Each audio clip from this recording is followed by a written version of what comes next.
Bonjour tout le monde, j'espère que vous allez bien parce que moi ça va super. Et aujourd'hui on va se retrouver pour une nouvelle vidéo. Donc je vais vous présenter ma Sarracenia purpurea venosa qui est une plante carnivore. Donc, je vous avais déjà présenté cette plante carnivore dans la première vidéo, mais il n'y avait pas assez d'informations je trouve et la qualité n'était pas là. Générique.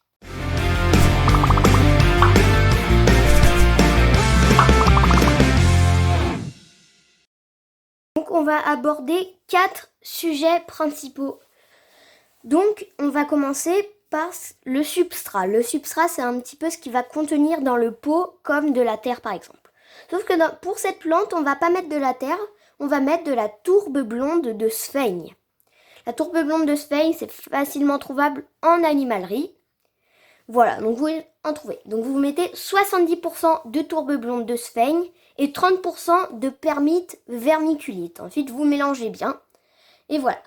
Donc dès que vous avez votre terre avec 70% de tourbe blonde de Sphaigne et 30% de permite vermiculite, vous pourrez rajouter en dessous du pot des billes d'argile et au-dessus aussi.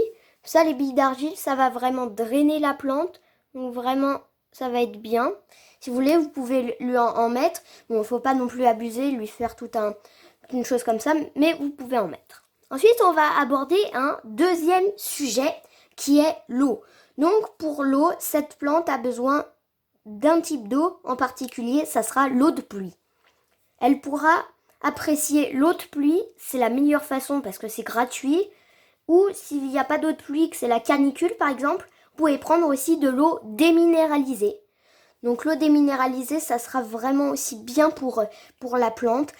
Elle pourra en prendre, donc pas d'eau du robinet, pas d'eau de source. Donc soit de l'eau de pluie, soit de l'eau déminéralisée.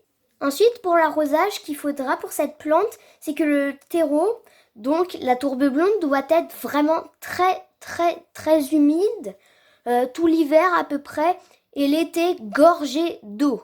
Donc pour ce faire, ce que vous pouvez mettre, c'est mettre une petite coupelle, comme j'ai ici là, une petite coupelle, on enlève la lampe, une petite coupelle avec toujours de l'eau à l'intérieur. Et comme ça, elle pourra en mettre, donc toujours avec de l'eau de pluie ou de l'eau déminéralisée.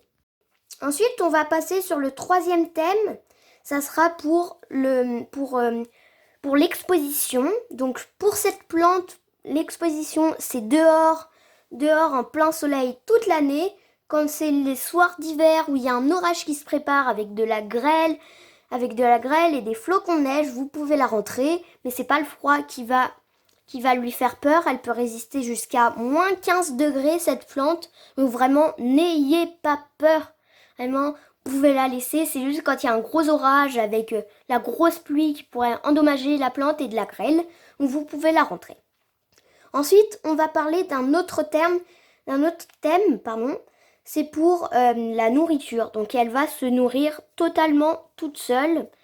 Elle va attraper les insectes. Je vous ferai peut-être une vidéo comment elle peut attraper les insectes si vous voulez. Donc on a ça. Dès qu'on a tout, on peut le faire et il lui faut un grand pot en plastique. Donc si vous avez toutes ces informations, vous avez tout ça, vous pouvez bien l'élever. Mais si vous n'avez pas de permis de vermiculite, eh ben c'est pas grave, moi non plus j'en avais pas, donc j'ai mis juste de la tourbe blonde et des petites billes d'argile par-ci par-là. Mais c'est mieux pour la plante, donc si vous en avez, vous en mettez. Allez, salut, j'espère que la vidéo t'a plu. Moi j'ai bien aimé quand même le faire. Et du coup, à bientôt pour une prochaine vidéo.